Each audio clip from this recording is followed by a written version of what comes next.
Fala pessoal, nesse vídeo aqui eu quero trazer para vocês uma ideia que com certeza vai causar uma melhora muito significativa no xadrez de vocês. Vai evitar um erro que provavelmente você está cometendo. E se você realmente entender o que eu vou explicar aqui hoje, o seu rating com certeza vai ter um ganho significativo. Então vamos aqui para essa posição e eu quero que você pense por um instante o que você jogaria aqui de pretas. Bom, aqui nessa posição é bem fácil notar que as pretas têm essa combinação de bispo e dama aqui e o checkmate está bem próximo. Então a primeira coisa que vem à mente é tentar remover esse cavalo que está defendendo a casa de G2. Então uma ideia que muita gente pode ter sugerido é jogar o lance cavalo F5 para tentar trocar esse cavalo aqui. Afinal de contas ele é a única peça que está defendendo o checkmate. O único problema é que esse lance realmente não cria a ameaça de eliminar o cavalo e dar o checkmate, porque mesmo se você fizer um lance aleatório aqui para as brancas, sei lá, torre aqui por exemplo, e daí você capturar, agora a dama vai defender o ponto G2, então essa ideia não funciona. E aqui qual é o problema? Muitos jogadores podem ficar fissurados nessa ideia de dar um checkmate aqui em G2 com a dama e o bispo, e esquecer de considerar outras possibilidades de ataque. Aqui existem outras ideias, como por exemplo, avançar o peão, ou por exemplo, torre B6. Se você considerar esse lance aqui, que é um lance de ataque também, você vai ver que você ataca o bispo e você prepara a torre para transferir para a ala do rei. E aqui se as brancas tiram o bispo, você talvez perceba que você tem uma combinação ganhadora aqui, que é dama captura, cheque, rei captura, e depois de torre H6, cheque, rei G1, torre H1 é checkmate. Talvez aqui desde a posição inicial você não consiga perceber essa ideia, porque a ideia de eliminar o cavalo chama muito mais a atenção. E aí o que pode acontecer é que você fique tão focado nessa ideia e esqueça de considerar as outras opções. Isso é o que eu chamo de xadrez da esperança, ou seja, ele escolhe um lance e aí tudo o que ele vai olhar é para confirmar a decisão dele jogar aquele lance.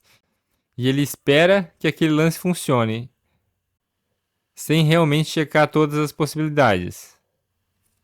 Agora eu quero mostrar um exemplo de uma partida minha que eu joguei e eu cometi exatamente esse erro. Eu fiquei tão focado numa ideia e eu esqueci completamente de qualquer outra possibilidade que eu poderia jogar.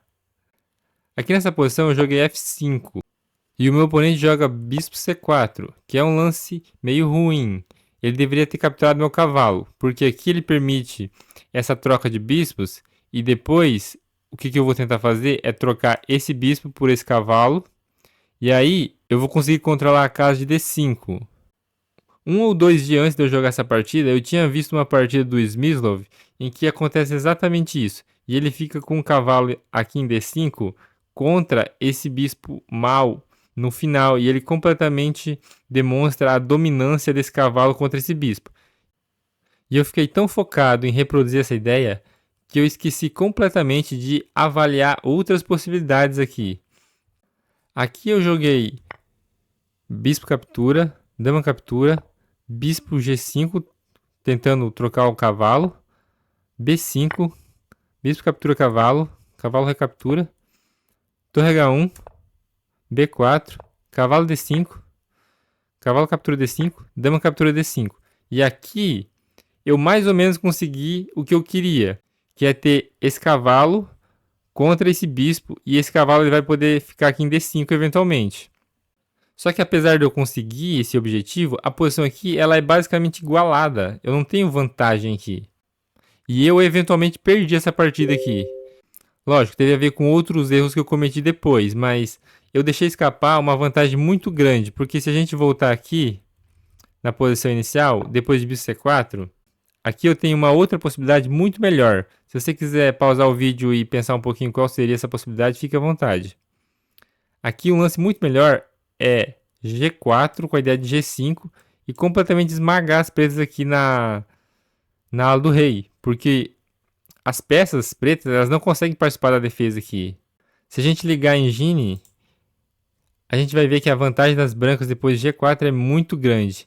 E depois de bispo C4, bispo captura C4, a posição é basicamente igualada.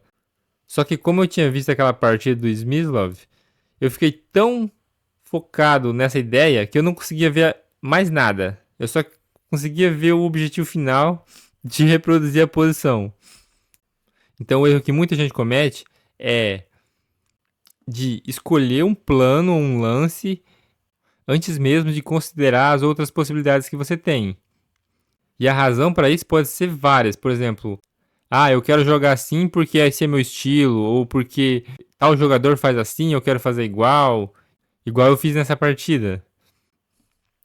Enfim, isso aqui é a lição de que você não deve jogar o xadrez de esperança, que é escolher um lance ou um plano arbitrário e simplesmente esperar que ele dê certo, porque você escolheu aquele lá por uma razão aleatória. Bom, espero que vocês tenham gostado do vídeo. Se você realmente conseguir absorver esse conceito e aplicar nas suas partidas, você vai evitar muitos erros. Muitas derrotas que você teria por escolher o plano errado não vão acontecer. Se você gostou do conteúdo, não se esqueça de se inscrever no canal, deixar o like. E você pode clicar no vídeo que vai aparecer aqui na tela final se você quiser melhorar ainda mais o seu xadrez. Até a próxima!